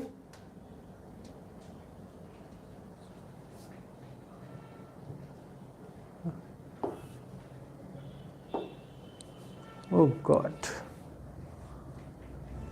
हाँ ऐसे देखिए।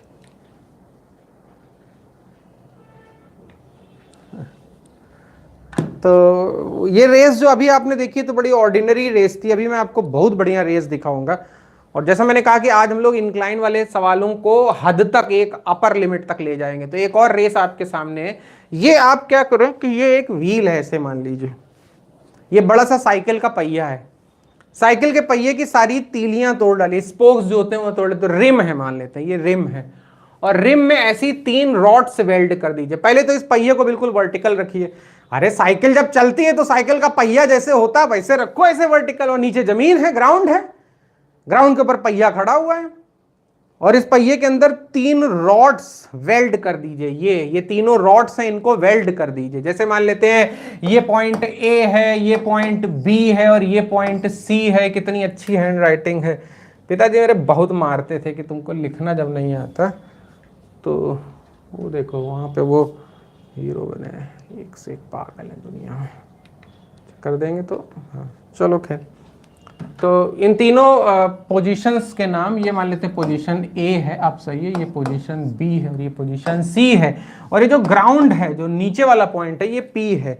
तो इन तीनों रॉड्स के अगर मैं नाम बताऊं तो रॉड्स के नाम है एपी, एपी मतलब मैं, और बीपी और सीपी। तो 3 रॉड में ले आया हूं, एपी एक रॉड है, बीपी एक रॉड है, सीपी एक रॉड है। ये 3 रॉड मैंने वेल्ड कर दी है, लोहे का रिम है और ये स्मूथ रॉड मैंने वेल्ड की, और तीनों रॉड के टॉप पर एक एक छोटी सी रिंग मैंने पहना दी है, ब्लू कलर, येलो कलर और ऐसे ग्रीन कलर की रिंग। और ये रिंग रॉड के ऊपर स्लाइड कर सकती है। कितना मेरे सामने मजबूरी है कि मैं यहां से कहीं हिल भी नहीं सकता आपको बताने के लिए कि मैं कहना क्या चाहता हूं, कौन सी रिंग कौन से रॉड पे स्लाइड कर सकती है। तो जैसे मान लेते हैं कि ये कोई रॉड है, और जो आप फिंगर में, हाथ में रिंग पहनते हैं या कड़ा पहनते हैं, कड़ा कुछ लोग पहनते हैं, तो उस कड़े को यहां पे ऐसे पहना दीजिए ऊपर, तो वो कड़ा ऐसे नीचे स्लाइड कर सकता है। तो वैसे मान लीजिए कि ये जो 3 है ये रिंग्स हैं, ये रिंग्स हैं, और ये रिंग्स रॉड के अलोंग डाउनवर्ड फिसल सकती है, नीचे स्लाइड कर सकती है। अरे करके दिखा दे रहा हूं, लो तीनों नीचे स्लाइड कर सकती हैं, ऐसे मान लो। Okay, it's like this.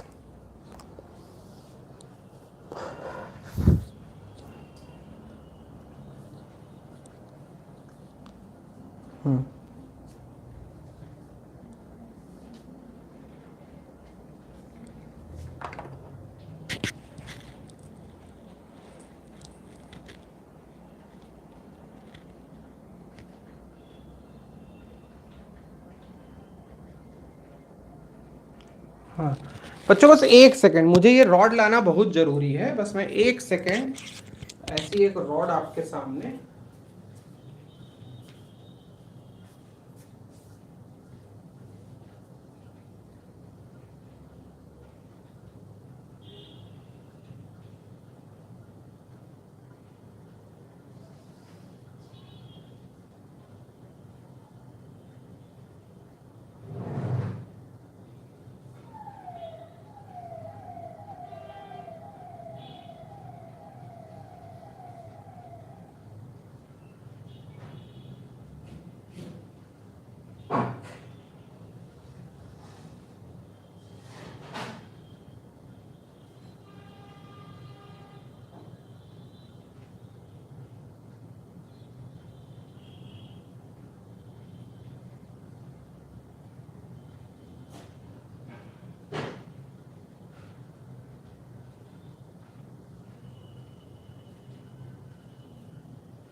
अरे जाना नहीं यार, जाना नहीं यार, बहुत मैं बिना डेमोन्स्ट्रेशन के मेरा कुछ होता नहीं, और उसके बिना मैं कुछ, मैं सारा सामान यहाँ रखूंगा ही बच्चों, कोई बात नहीं। चलो तो मान लेते हैं जैसे ये है रॉड एपी, आप देखें सबसे नीचे वाला पॉइंट पी है, आपको दिख रही?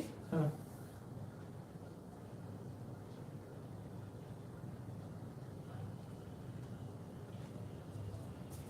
स्मॉल भी है।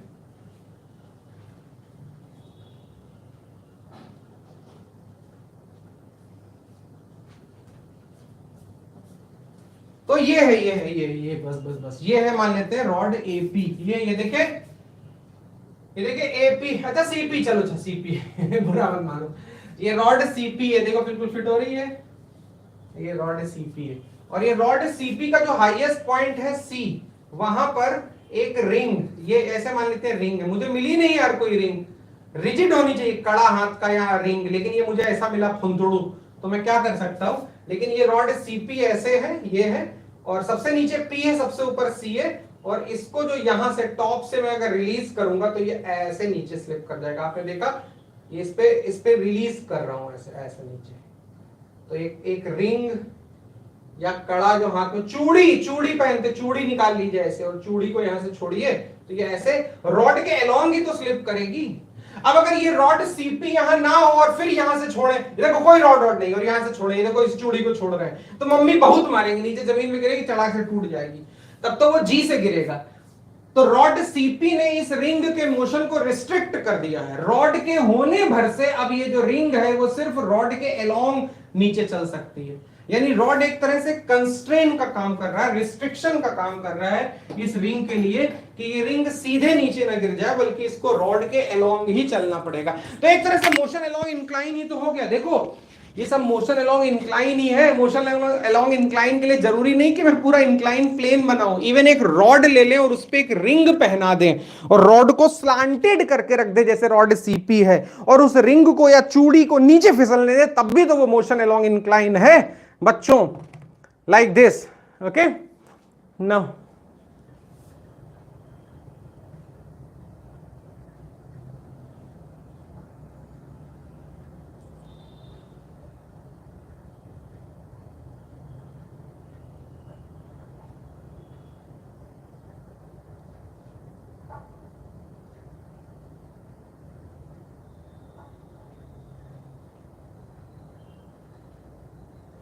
हाँ, तो ये बात आ रही थी।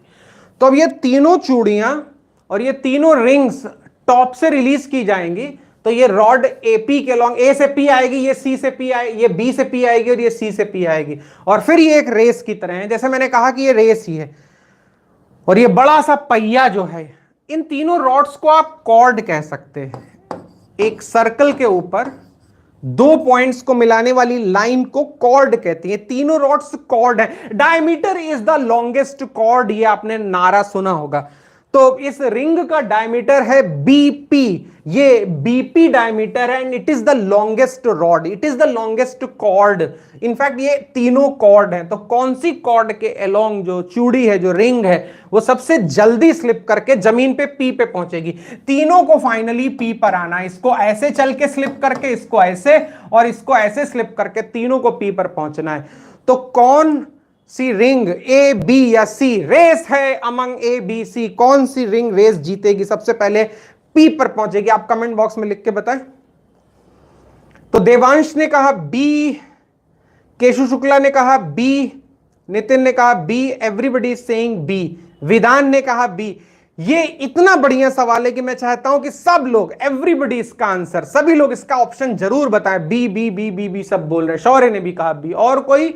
तो सभी लोग बी कह रहे हैं, तो बहुत अच्छी बात है। आप बी इसलिए कह रहे हैं क्योंकि मैंने आपको पहले से ही डरा के रखा है कि जो वर्टिकल मोशन है वो सबसे तेज होगा, सबसे ज्यादा। ये जो पार्टिकल बी है, ये जो रिंग बी है, ये सबसे ज्यादा एक्सेलरेशन से नीचे गिरेगी। रिंग बी जो है वो जी के एक्सेलरेशन से नीचे गिरेगी। वैसे ये मजाक है, ये जो रिंग बी है, इसके लिए रॉड ना भी लगा रहे। वाह क्या बात आई मेरे दिमाग में, मेरी खुद का, मुझे खुद मजा आ गया। ये जो वर्टिकल वाली रॉड है, जो बीपी वाली रॉड है, ये वर्टिकल है, और इसको लगाने का पर्पस ही नहीं है कुछ। ये वर्टिकल रॉड और उसके ऊपर चूड़ी पहना दी और ऐसे नीचे गिर रहे हैं। मैं तो कहूं ये रॉड ना भी हो, इन तीन में से एक रॉड तो मैं कहूंगा बेकार में। आप सोचो तो ये जो वर्टिकल वाली रॉड है ये ना भी हो और फिर आप चूड़ी को बी से रिलीज करें तो वो तो खुद ही पी पे पहुंच जाएगा, और इसीलिए आप कह रहे हैं कि वो सबसे पहले पहुंचेगा। मैं समझ रहा हूं, इसीलिए आप उसको सबसे पहले पहुंचता हुआ मान रहे हैं, बोल रहे हैं। लेकिन चलिए कैलकुलेशन कर लेते हैं। अगर आपने बी को जिता दिया, अगर आपने कहा कि चूड़ी बी सबसे पहले पहुंचेगी, तो बताइए सेकंड पोजीशन पे कौन रहेगा। अब आप फंस जाओगे, बस यहीं से मैंने आपको पकड़ा है। अब आप बताइए सेकंड पोजीशन पे कौन रहेगा, ए या सी में से कौन सेकंड पोजीशन पे रहेगा, वहां कमेंट बॉक्स में लिख के बताइए। यस, देखता हूं कौन बताता है। पार्टिकल बी सबसे जल्दी नीचे गिरेगा, तो सेकंड पोजीशन पे कौन रहेगा। केशु ने कहा ए और विधान ने कहा ए। तो मैं आपकी भावनाएं समझ गया, अब मुझे कैलकुलेशन कर लेने दीजिए। तो चलिए फाइनल कैलकुलेशन करते हैं कि कौन सेकंड पे रहेगा, कौन थर्ड पे रहेगा, फर्स्ट सेकंड थर्ड। तो चलिए, तो फिर से वही बात आ रही, ये ए है, ये बी है, ये सी है। तो मैं अब देखिए मैं क्या करूंगा, आप समझ गए मैं क्या करूंगा। अरे मैं सबका टाइम निकालूंगा। देखिए कुछ चीजें ऐसी जिनका आंसर सीधा होता है, ज्यादा दिमाग लगाने की जरूरत नहीं है। अगर मुझे इन तीनों की रेस करानी है तो मैं टाइम निकाल लूंगा, और जैसे पहले किया था, जिसका टाइम सबसे कम होगा वो जीतेगा। तो चलिए ए का टाइम निकालते हैं। मान लेते हैं जो रॉड ए पी है वो वर्टिकल से थीटा एंगल पर है। सुन रहे हैं मैं क्या कह रहा हूं। मैंने कहा जो रॉड ए पी है वो वर्टिकल से थीटा एंगल पर है, तो ये एंगल थीटा है। अब देखते हैं इस वाली चूड़ी का एक्सेलरेशन कितना होगा। वैसे तो एक्सेलरेशन जी डाउनवर्ड काम करता है, लेकिन ये जो चूड़ी है, जो ए है, वो जी से नीचे नहीं गिरेगा, बल्कि जी का एक कंपोनेंट करना पड़ेगा। पिछले क्लास में मैं कहते कहते मर गया कि किसी भी वेक्टर को कई बार आपको दो टुकड़ों में तोड़ना पड़ता है। जो थीटा के पास है वो कॉस है, तो इसका मतलब जो चूड़ी नंबर ए है वो जी कॉस थीटा के एक्सेलरेशन से नीचे गिरेगी। ये मत कहिए अभी तक तो आप जी साइन थीटा कहते थे, तो थीटा ही हम यहां डिफरेंट तरीके से नाप रहे, थीटा हम यहां वर्टिकल से नाप रहे। तो चूड़ी ए का जो डाउनवर्ड एक्सेलरेशन है ए से पी की तरफ, ये जो चूड़ी ए है ये जी कॉस थीटा के एक्सेलरेशन से स्लिप करेगी। मैं बाकी चीजें हटा दे रहा हूं और मैं कह रहा हूं कि बस ये एंगल अगर थीटा है तो ये जो एक्सेलरेशन है इसका ये वाला, ये जी कॉस थीटा होगा। बच्चों बताइए, किसी बॉडी का मोशन स्ट्रेट लाइन है, उसका एक्सेलरेशन कांस्टेंट है और आपको टाइम निकालना है, तो इससे सिंपल बात क्या हो सकती है। तो ये ए है, ये पी है, ये बी है। मान लेते हैं ये जो रिंग है इसका डायमीटर डी के बराबर है। ये जो बीपी है डायमीटर ही तो है, ये डी के बराबर है। और मुझे रिंग ए का, चूड़ी ए का टाइम निकालना है। तो चलिए ए से पी तक का मोशन डिस्कस करते हैं और ये इक्वेशन यूज करते हैं, S is equal to u t plus half at square. U कहां गया, ये जो चूड़ी ए है ये रेस्ट से रिलीज की गई है, तो यू जीरो है। मोशन स्ट्रेट लाइन है, एक्सेलरेशन कांस्टेंट है, जी कॉस थीटा कांस्टेंट है। डिस्प्लेसमेंट कितना लिखें, एपी की वैल्यू, डिस्प्लेसमेंट एपी है। आप मुझे बताइएगा एपी कितना है डी के टर्म्स में, डायमीटर के टर्म्स में अगर आपने एपी बता दिया तो आपकी ज्योमेट्री बहुत अच्छी है। अच्छा, एक्सेलरेशन अगर देखें तो जी कॉस थीटा और टाइम टी, तो एपी जो डिस्प्लेसमेंट है वो आप बता सकते हैं, मैं बता सकता हूं। चलिए खैर मैं बताता हूं, आप क्यों परेशान हो रहे हैं। मैंने यहां पर अभी अभी एक लाइन खींची है जिससे एक ट्रायंगल कंप्लीट हुआ है, ट्रायंगल ए बी पी। ये सब सिंपल ज्योमेट्री, इसमें मुझे कोई दिक्कत नहीं है। तो ट्रायंगल ए बी पी में ये वाला एंगल जो है वो 90 डिग्री है। आप सबको पता है डायमीटर जो एंगल सबटेंड करता है सेमी सर्कल में वो 90 डिग्री होता है। ये इतनी ज्योमेट्री सबको पता है यार, ये 90 डिग्री है। इसका मतलब ट्रायंगल ए बी पी एक राइट एंगल ट्रायंगल है, एक एंगल 90 हो गया ना। तो इसी ट्रायंगल ए बी पी में अगर मैं आपसे कहूं कॉस थीटा की वैल्यू, मैंने कहा ट्रायंगल ए बी पी में कॉस थीटा साइन थीटा पहचानना आपको आता है, तो कॉस थीटा की वैल्यू हो जाएगी A P upon B P. ये तो यहां से ए पी जो कि चूड़ी ए का डिस्प्लेसमेंट भी है वो आ जा रहा है बीपी कॉस थीटा। बीपी खुद डायमीटर है, डी है, तो ये आ जा रहा है डी कॉस थीटा। ये लो कितना अच्छा है, मुझे चूड़ी ए का डिस्प्लेसमेंट पता चल गया, एपी पता चल गया, जो कि डी नहीं है, डी से कम है।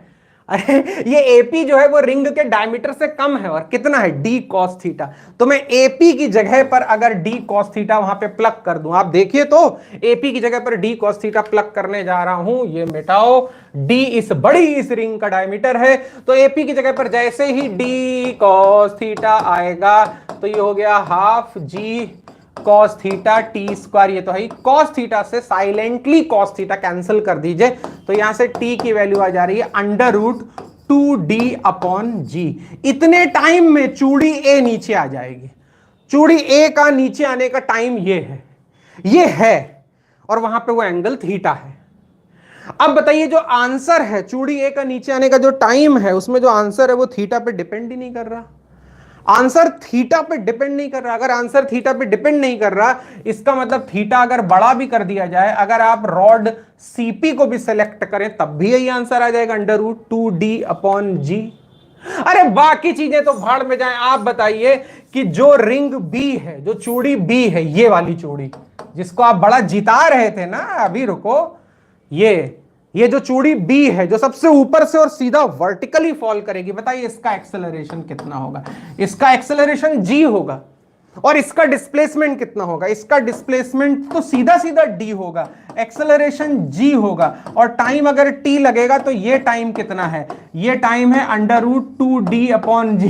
ये देखिए 2d अपॉन जी की माया है, हर जगह अंडर रूट 2d अपॉन जी। अरे अब तो मान लो कि जो टाइम चूड़ी ए को लगेगा वही चूड़ी बी को लगेगा, वही चूड़ी सी को लगेगा, तीनों एक ही टाइम पर नीचे ग्राउंड पर पहुंचेंगे। तो आज के बाद एक रूल बन गया कि जब कोई पहिया ऐसे वर्टिकल खड़ा किया जाता है तो उस पर आप जितनी भी कॉर्ड बनाते हैं और उनके ऊपर से छोटी छोटी रिंग्स को नीचे जाने देते हैं तो सब एक ही साथ नीचे पहुंचती है, सब में टाई होगा, सबका time under root 2d upon g होगा। तो बताइए ये सी कितनी देर में नीचे पहुंचेगा, अरे ये भी 2d अपॉन जी में, ये भी 2d अपॉन जी में, ये भी 2d अपॉन जी में, तो सब सेम टाइम पर नीचे पहुंचेंगे। तो यहां दुख की बात है कि आप सबने आंसर गलत बताया और आपने यहां पे ये जज नहीं किया कि तीनों सेम टाइम पे नीचे पहुंचेंगे। तो ऐसा भी होता रहता है मोशन अलोंग इंक्लाइन। अब आप कहेंगे ये मोशन अलोंग इंक्लाइन कहां है, तो मैंने इंक्लाइन एक्चुअली बनाया नहीं बल्कि रॉड खड़ी खड़ी करके, अरे ऐसे रॉड बना बना के आप रॉड को टेढ़ा लगा लगा के इंक्लाइन बना सकते हैं। चलिए आगे चलते, एक क्वेश्चन आ रहा है हमारे सामने, चलिए इसको देख लेते हैं। ये बहुत छोटा सा प्यारा सा सवाल है, जैसा मैंने कहा कि आज हम लोग इस तरह के तमाम क्वेश्चंस करेंगे, तो बहुत अच्छा आपको पढ़ने में आ रहा है। हाँ, तो देखिए क्या लिखा हुआ है, disc arrange in a vertical plane has two grooves of same length directed along the vertical chord AB and CD as shown. The same particle slides down along AB and CD. The ratio of time TAB and TCD. इसको आप पिछले question से ही वैसे relate करिए, फिर से वो बड़ा सा पहिया है, वही साइकिल का रिम, और ऐसे वर्टिकल खड़ा हुआ, और दो रॉड इस बार आपने वेल्ड की हैं ए बी और सी डी। ये पिछले क्वेश्चन के जैसा नहीं है, पिछले क्वेश्चन में जितनी रॉड थी वो सब नीचे देखे ग्राउंड तक पहुंच रही थी, इसको उससे मत मैच कराओ यार। ये दो रॉड है ए बी और सी डी, यहां पर A B is equal to C D है यार, ए बी बराबर सी डी है, सेम लेंथ, दोनों रॉड सेम लेंथ की है, तो A B is equal to C D है। अब देखिए यहां पर भी वही कर रहे हैं, एक चूड़ी हमने यहां सी पर पहना दी और उसको ऐसे छोड़ा, और एक को ए पर पहना दिया और ऐसे छोड़ा। अरे जैसे अभी कर रहे थे यार, बार बार वही करवाते हो क्या। जैसे रॉड है और उसके ऊपर ये रॉड सी डी, ये रॉड सी डी है, और उसके ऊपर ये चूड़ी ऐसे पहना दी ऐसे, और इसको जो छोड़ा तो ये ऐसे स्ट्रेट लाइन में नीचे स्लिप कर गया। और ये रॉड ए बी है, इसके भी ऊपर एक चूड़ी रख दी और इसको जो छोड़ा तो ये ए से बी गिर गई आके। ठीक है, यहां पर मैं ये नहीं पूछूंगा कि कौन सी चूड़ी पहले नीचे आएगी, कौन सी चूड़ी अपनी यात्रा पहले कर लेगी, ये तो मैं पूछूंगा तो मेरी खुद की बेइज्जती हो जाएगी, ये कौन पूछता है यार। अरे चलो बता ही दो, ए और सी में कौन सी रिंग पहले नीचे पहुंचेगी, पहले डेस्टिनेशन तक पहुंचेगी, बता ही दो। अच्छा वैसे ये सवाल यहां पूछना नहीं चाहिए, कौन पहले पहुंचेगा, ए और सी में से कौन सी रिंग स्लाइड करके पहले अपने डेस्टिनेशन तक पहुंचेगी जहां भी उसको जाना है। शौर्य ने कहा same time. Shaurya I am very disappointed आपके आंसर से। ये कैसे आप कर सकते हैं कि इसको आप बिल्कुल पिछले क्वेश्चन से रिलेट कर दें, बिल्कुल उसी की तरह सोचने लगे हैं। यहाँ ये जो रॉड ए बी और रॉड सी डी है वैसे ओरिएंटेड नहीं है जैसे पिछले सवाल में थी। वहां सारी रॉड्स एक ही पॉइंट पर टर्मिनेट हो रही थी और वो अलग अलग लेंथ की भी थी। ये दोनों सेम लेंथ की हैं और आपने टाइम सेम कह दिया। ये गलत हो गया एकदम। तो कौन पहले पहुंचेगा, ए या सी में से? नितिन तुम हद करते हो, वैसे तो मुझे पता ही है, खैर तुम महान हो सबसे। वो कह रहे हैं कि सी पहले पहुंचेगा, लेकिन जो भी सही बच्चे हैं थोड़ा सेंसिबल है, मैं किसी की बुराई नहीं कर रहा। जैसे हरि गोविंद, दिशा, विधान और शौर्य, ये सभी लोग ए कह रहे हैं कि जो रिंग ए है वो पहले पहुंचेगी। दोनों को सेम डिस्टेंस कवर करना है, दोनों को सेम डिस्प्लेसमेंट कवर करना है, तो कौन पहले पहुंचेगा? अब बात आ गई एक्सेलरेशन की। बताइए एक्सेलरेशन किसका ज्यादा होगा? अरे ये जो रिंग ए है इसका एक्सेलरेशन तो पूरा का पूरा जी होगा। यहां कहां से जी का कंपोनेंट ले रहे हैं? जो रिंग ए है, चूड़ी ए है, वो तो फ्री फॉल करेगी, वो तो सीधा नीचे गिरेगी, और जो सीधा नीचे गिरता है वो तो जी से गिरता है ना। वहां कहां कंपोनेंट ले रहे हैं? तो रिंग ए का एक्सेलरेशन सबसे ज्यादा होगा जी, जिससे गैलीलियो भी डर गया था, तभी तो उसने इंक्लाइन का आविष्कार किया। रिंग सी का जो एक्सेलरेशन होगा वो जी नहीं होगा, जी से कम होगा, असल में वो जी का एक कंपोनेंट होगा। तो रिंग ए ज्यादा एक्सेलरेशन से, रिंग सी कम एक्सेलरेशन से, जाना बराबर है दोनों को, तो जिसका एक्सेलरेशन ज्यादा है वो जल्दी पहुंचेगा। तो ए पहले पहुंचेगा। सभी लोगों ने कहा ए पहले पहुंचेगा, तो बिल्कुल सही बात है। और यहां पूछा यही है कि ए के पहुंचने और सी के पहुंचने के जो टाइम है उसका रेशो पूछा है। यार क्या बात है, ए और सी के नीचे जाने का जो टाइम है उसका रेशो पूछा है। रेशो रेशो रेशो, ठीक है, रेशो पूछा है। तो पहले ए के लिए डिस्कस कर ले। यहां ए लिख रहा हूं, चूड़ी ए को, ये ए से जो रिलीज हुई उसका नाम ही रख दिया चूड़ी ए, और जो सी से रिलीज हुई उसका नाम रख दिया चूड़ी सी। तो चूड़ी ए तो जी से नीचे गिर रही है, और रॉड की लेंथ मान लेते हैं एल है। ए बी और सी डी ये दोनों एल के बराबर हैं, तो चूड़ी ए को एल डिस्टेंस नीचे गिरना है, तो L is equal to half g t square. वहां पे मान लेते हैं चूड़ी ए को जो टाइम लगा वो टी ए लगा, तो यहां से टी ए की वैल्यू मैं लिख दूं बच्चों, टी ए की वैल्यू, टी ए की वैल्यू लिख देते हैं। टी ए की वैल्यू है √2l अपॉन जी। ये चूड़ी ए को टाइम लगा। अब चूड़ी सी के लिए टाइम निकालने के लिए पहले उसका एक्सेलरेशन देखिए, सभी बच्चों देखिए, जी ऐसे लगता है नीचे की तरफ, जी हमेशा सीधा डाउनवर्ड होता है, और कभी भी आपको किसी वेक्टर को कट करना हो, कंपोनेंट करना हो, तो परेशान मत होइए। बताइए ये एंगल कितना होगा? अरे जरा सी ज्योमेट्री यार, ये लाइन और ये लाइन पैरेलल है, ये 60 तो ये भी 60, अरे ये भी 60, देखो 60। अब अगर ये थीटा एंगल है, अरे 60 नहीं, थोड़ी देर के लिए थीटा बोल दे, तो जो थीटा के पास है वो कॉस है। इसका मतलब जी का वो कंपोनेंट जो चूड़ी सी को नीचे गिराएगा वो जी कॉस थीटा होगा, लेकिन थीटा 60 है तो जी कॉस 60 होगा। ठीक है, तो चूड़ी सी जी कॉस 60 से चलेगी। कॉस 60 की वैल्यू नहीं पता, ये देखो cos 60 की वैल्यू √3/2 बता रहे हैं। यही मुझे पता था, भाग गए। देखो 15 लोग थे, 8 बचे। कोई मैकेनिज्म डेवलप करता हूं, देखता हूं।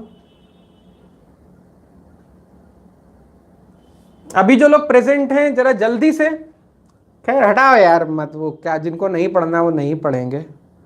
इतना लालच दिया, डिनर कराऊंगा, ये कराऊंगा, तब भी भाग गए। चलो याद रखूंगा, नितिन, शौर्य, विधान, दिशा, इनके अलावा सबको रिमूव कर दूंगा आज, बैच इससे ग्रुप से ही हटा दूंगा।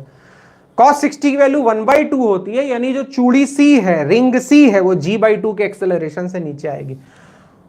तो चलिए C से D जो मोशन है उसको भी डिस्कस कर लेते हैं। डिस्प्लेसमेंट तो वही L, C से D तो L है, और एक्सेलरेशन g/2, और टाइम जो लगा मान लेते हैं वो TC है। तो यहां से TC की वैल्यू आ जा रही है, अगर आप देखें तो √4l अपॉन g, आप देखें ये आ जा रही है। और TA अपॉन TC निकालना है अगर आपको, यही तो निकालना है, TA अपॉन TC। तो TA अपॉन TC निकालोगे तो ये √2 अपॉन √4 आ जाएगा। अंडर के अंदर 2/4। सुनो मेरी बात सेंसिबल है कि नहीं? जब आप TA और TC का रेशो लोगे तो L और G सब कैंसिल हो जाएंगे। अंडर के अंदर 2/4, 2/4 होता है 1/2, तो ये हो गया 1/√2।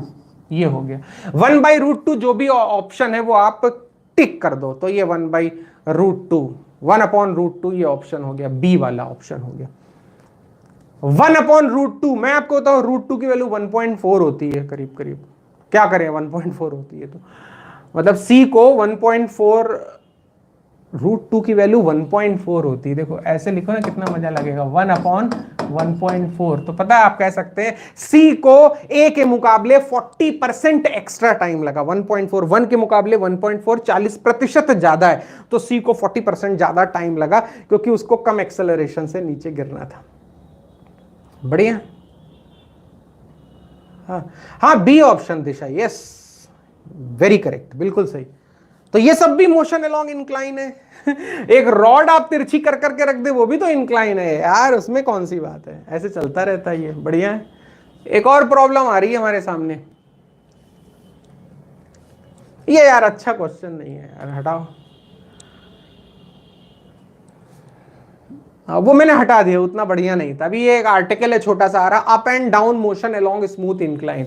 एक स्मूथ इंक्लाइन के ऊपर फर्स्ट टाइम हम एक ब्लॉक को ऊपर की तरफ थ्रो करेंगे, इस ब्लॉक को हम ऊपर की तरफ फायर करेंगे और इसको मैक्सिमम हाइट तक जाने देंगे, इसको किसी इनिशियल वेलोसिटी से फायर करेंगे और ये इंक्लाइन के टॉप तक जाएगा। आपको ऊपर भेजना है तो इनिशियल वेलोसिटी देनी पड़ेगी, और किसी चीज को नीचे भेजना है तो बस रिलीज कर दो। इस ब्लॉक को मुझे ऊपर भेजना है तो मैंने एक यू की स्पीड से फायर किया और यू इतना रखा कि ये एग्जैक्टली इंक्लाइन के टॉप तक जाए और वहां रुके और वहां से वापस आ जाए। और मुझे पता करना है कि इस ब्लॉक को टोटल कितना टाइम लगा, आने जाने में मिला के total time.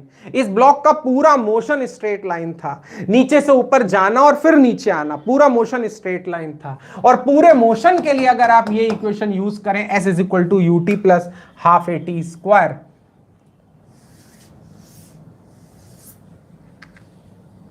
s is equal to ut plus half at square, तो डिस्प्लेसमेंट 0 है।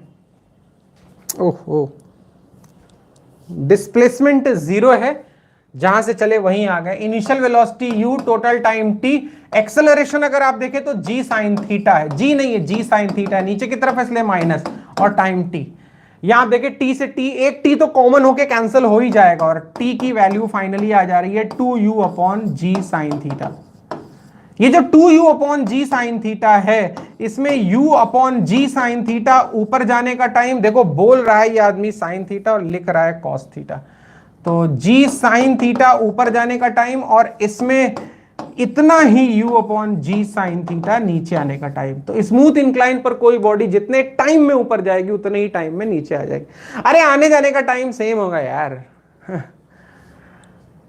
वो आप निकाल भी सकते हैं। आप कहेंगे कैसे आपको पता सेम है, तो मैं सिर्फ ऊपर जाने का टाइम निकाल दूं। अगर मैं ए से बी तक ये इक्वेशन यूज करूं, v is equal to u plus at, सिर्फ ऊपर जाने के लिए, तो मैक्सिमम हाइट पर final velocity 0, initial velocity u, acceleration minus g sine theta, और सिर्फ ऊपर जाने का टाइम अगर t है तो सिर्फ ऊपर जाने का टाइम है u अपॉन जी साइन थीटा।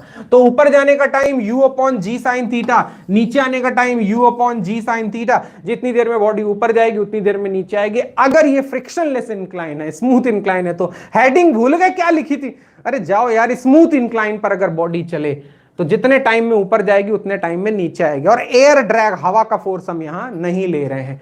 ये मैं आपको इसलिए बता रहा हूं क्योंकि ये अगले, इसमें कुछ नहीं, ये अगले आर्टिकल का बेस है। अगला आर्टिकल देखिए मैं क्या लिख रहा हूं यहां पे, आप देखिए पढ़िए। मैंने यहां लिखा है up and down motion along rough incline, ये लिखा है मैंने, ऊपर जाना और नीचे आना लेकिन रफ इंक्लाइन। इस बार फ्रिक्शन है, पहली बार इंक्लाइन के ऊपर मैं फ्रिक्शन ला रहा हूं। अरे जैसे एयर फ्रिक्शन एक्सर्ट करती है, एयर का फ्रिक्शन तो आप उतना नहीं समझ पाते हैं, फील करते हैं, लेकिन जो सरफेसेस होती हैं उनका फ्रिक्शन, जमीन पे आप कोई चीज घिसला दो थोड़ी देर में रुक जाती है फ्रिक्शन की वजह से। जो सरफेसेस हैं, ग्राउंड है, जमीन है, उनके फ्रिक्शन तो आप खूब फील करते हैं। एक बार हवा का एयर ड्रैग मतलब हवा का फ्रिक्शन आप ना भी समझ पाए जल्दी, तो सरफेसेस का फ्रिक्शन, यहां फ्रिक्शन है, ये सरफेस जो है वो रफ है, पहली बार जो इंक्लाइन सरफेस है वो रफ है। अब अगर आप इस ब्लॉक को ऊपर फेंकेंगे तो ये ऊपर जाएगा, वहां एक मोमेंट के लिए रुकेगा और ऊपर से नीचे आएगा, ठीक है, ये ऐसे आ गया। लेकिन इस बार रफ सरफेस पे चला, ऊपर गया और नीचे आया। मान लेते ऊपर जाने में t1 टाइम लगा और ऊपर से नीचे आने में t2 टाइम लगा। रफ सरफेस पे चलना है और T1 टाइम में ऊपर जाना और T2 टाइम में नीचे जाना, और फिर मैंने ये क्वेश्चन लॉन्च कर दिया। इसका आंसर आप बड़े आराम से दे दोगे क्योंकि ऐसा ही सवाल पहले भी हुआ है। बताइए कौन सा ऑप्शन सही होगा। ऊपर जाने में T1 टाइम लगा, T1 टाइम में ऊपर जाओ, T2 टाइम में नीचे आओ। कोई भी कहेगा ऊपर जाने में देर लगती है। आप बच्चों की तरह कभी इस स्लाइड को यूज किए हैं जब आप छोटे बच्चे थे? इतने बदमाश होते हैं, आप भी लग रहा है उन्हीं बदमाश, इतने बदमाश होते हैं बच्चे, पता है इस स्लाइड पे फिसलते हैं और जब ऊपर जाना होता है तो यहां स्टेयर केस लगा रहता है तो उससे नहीं चढ़ते हैं, इसी से चढ़ते हैं। आप में से कोई कभी इसी स्लाइड के ऊपर से चढ़ के ऊपर गया है? बजाय ये साइड वाली स्टेयर्स को यूज करने के आप इसी स्लाइड के ऊपर चढ़ के ऊपर गया है कोई? वहां पे लिखिए कमेंट बॉक्स में। नहीं, मुझे कोई क्वेश्चन आपसे नहीं पूछना, मैं आपसे इतना पूछना चाहता हूं कि आप बच्चे थे और स्लाइड से फिसलते थे, तो जब ऊपर जाना होता था तो इसी स्लाइड से चढ़ के कभी ऊपर गए? वहां लिखिए कमेंट बॉक्स में।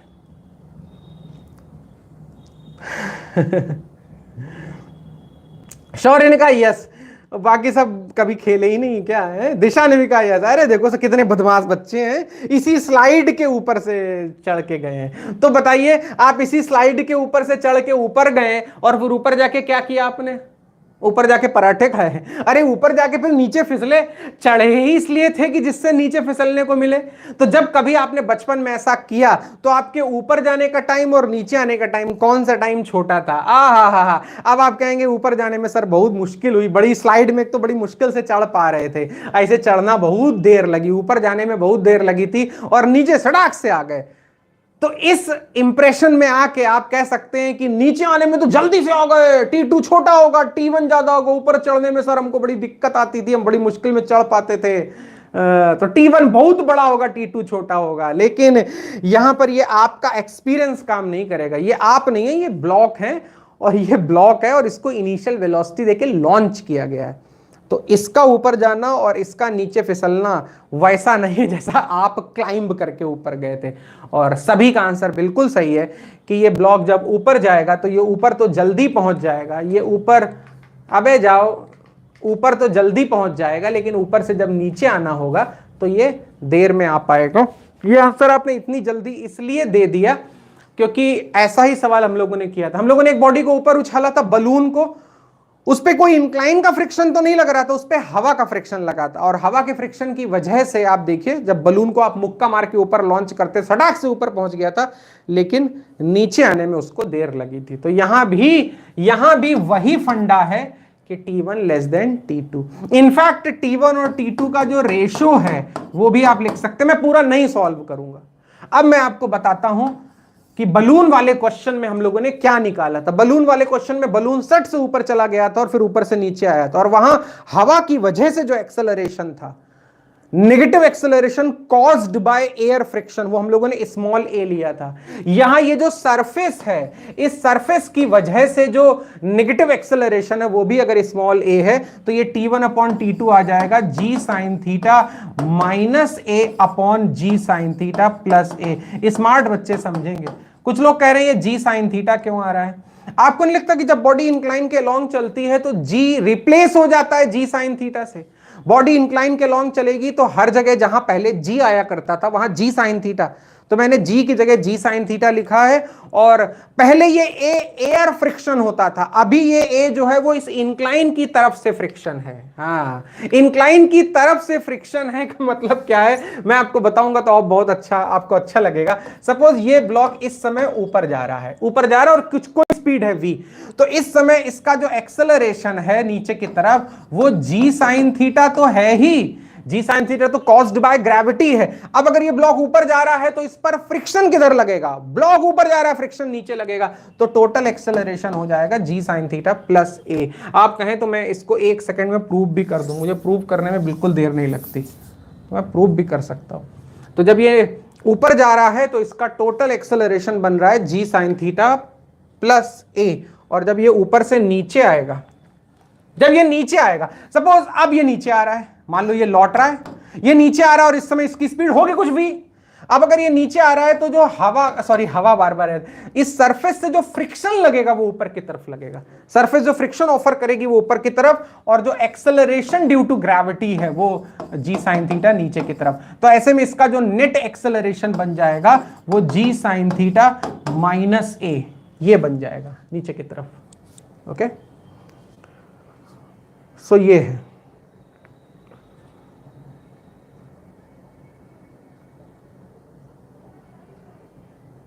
और इस तरह से T1 अपॉन T2 आ जाता है। बस 1 मिनट दीजिए, अभी प्रूव करके ना दिखाते तो कहना। अगर आपको जैसे मान लीजिए किसी बच्चे को याद नहीं है तो कोई दिक्कत नहीं है, तो मैं प्रूव करके दिखा ही सकता हूँ। जैसे मैंने कहा कि आप चाहे काउंट कर लीजिए, 60 सेकेंड्स में प्रूव करके दिखाऊंगा। सपोज ये ब्लॉक इस समय ऊपर जा रहा है और इसकी वेलोसिटी कुछ किसी वेलोसिटी से ऊपर जा रहा है, वेलोसिटी कम होती जा रही है और ग्रेविटी भी नीचे की तरफ है और फ्रिक्शन भी नीचे की तरफ है, तो टोटल एक्सेलरेशन जी साइन थीटा प्लस ए, प्लस इसलिए क्योंकि दोनों नीचे की तरफ है। अब मान लेते हैं इसको ए से बी तक जाना है, पहले ऊपर तो जाने दो, और ए से बी जो डिस्प्लेसमेंट है वो एस है, और ए से बी का मोशन डिस्कस कर रहे हैं और ये इक्वेशन यूज कर रहे हैं, S is equal to u t plus half a t square. तो ए से बी इसका डिस्प्लेसमेंट एस है, इनिशियल वेलोसिटी यू है, टाइम टी है, और ए से बी जो एक्सेलरेशन है अभी ऊपर जा रहा है, तो ऊपर जाते समय जो एक्सेलरेशन है वो जी साइन थीटा प्लस ए है और टाइम टी1 स्क्वायर, ये एक इक्वेशन है। अभी ऊपर ही जाने दो, अभी नीचे नहीं आने दो। ऊपर जाने में ये इक्वेशन भी यूज कर रहा हूं, v is equal to u plus a t. तो हाईएस्ट पॉइंट पर, अभी ऊपर जाने की बात हो रही है, हाईएस्ट पॉइंट पर final velocity 0, initial velocity u, और इसका एक्सेलरेशन नीचे की तरफ फिर वही g sine theta plus a, और टाइम अभी टी1 है, अभी तो ऊपर जाने की बात हो रही है। यहां से यू की वैल्यू ऊपर रख देते हैं। अच्छे बच्चे हैं, समझेंगे, और कम हो गए। अरे बढ़ गए, ये देखो वो डिनर के चक्कर में, मटर पनीर के चक्कर में आ गए क्या, बढ़ गए भाई। यू की वैल्यू यहां से, यू की वैल्यू यहां आ रही है g sine theta plus a into टी1। यू की वैल्यू अगर ऊपर वाली इक्वेशन में रखेंगे तो एस की वैल्यू आ जा रही है। बहुत तेज दिमाग चलाइए बच्चों, ये आ जाएगा जी sine theta plus a into टी1 का स्क्वायर हो जाएगा, और ये उसी क्वांटिटी का हाफ है, half g sine theta plus a टी1 स्क्वायर। तो कुल मिला के बचेगा हाफ और g sine theta plus a. कोई पूछे ए क्या है तो आप कहेंगे a is the retardation, negative acceleration caused by friction, और ये हो गया टी1 स्क्वायर। तो ये तो हो गया ऊपर जाना, ये ऊपर जाना हो गया। अभी इसको मिटा दे रहा हूं, बल्कि मैं पूरा ही मिटा दे रहा हूं एक बार में, यार मेरे पास जगह की कमी। अब नीचे आने की बात कर रहे हैं, ये ए है, ये बी है, और अब ब्लॉक नीचे आ रहा है। जब ब्लॉक नीचे आ रहा है तब फ्रिक्शन ऊपर की तरफ लग रहा है, जी साइन थीटा तो नीचे लगेगा ही लगेगा, तो टोटल डाउनवर्ड एक्सेलरेशन जी साइन थीटा माइनस ए हो जाएगा। जब ये ब्लॉक नीचे आएगा तो इनिशियल वेलोसिटी 0 होगी। अरे जब नीचे आएगा तो टॉप पर रुक के ही तो नीचे आएगा, इनिशियल वेलोसिटी 0। तो ऊपर से नीचे आना है, डिस्प्लेसमेंट वही एस, लेकिन इस बार जो एक्सेलरेशन होगा वो जी साइन थीटा माइनस ए होगा, और जो टाइम लगेगा वो t2 लगेगा। एक इक्वेशन अभी लिखी थी ऊपर जाने वाली, वो मिटा दी। बताइए याद है क्या किसी को, जी sine theta plus a into टी1 स्क्वायर, ये मैंने मिटाई थी। ठीक है, ये दो इक्वेशन देखिए जो आपके सामने, जल्दी देखिए, इन दोनों के लेफ्ट हैंड साइड सेम है, राइट हैंड साइड भी सेम होने चाहिए। तो यहां से तो आ जा रहा है, अगर राइट हैंड साइड इक्वल कर दें तो g sine theta minus a into टी1 square is equal to g sine theta plus a into टी2 स्क्वायर, ये आ जा रहा है। तो यहां से t1 अपॉन t2 जो रेशो है मैं कहां लिखूं, यहां लिख दे रहा हूं, t1 अपॉन t2 जो रेशो है वो फाइनली आ जा रहा है। यहां से आप t1 अपॉन t2 लिख सकते हैं, हटाओ सारी चीजें। तो t1 अपॉन t2 जो रेशो है फाइनली, देखिए यहां से क्या आएगा, t1 अपॉन t2 अगर करना पड़ जाए आपको, ये जी sine theta plus a into टी1 स्क्वायर, और ये माइनस,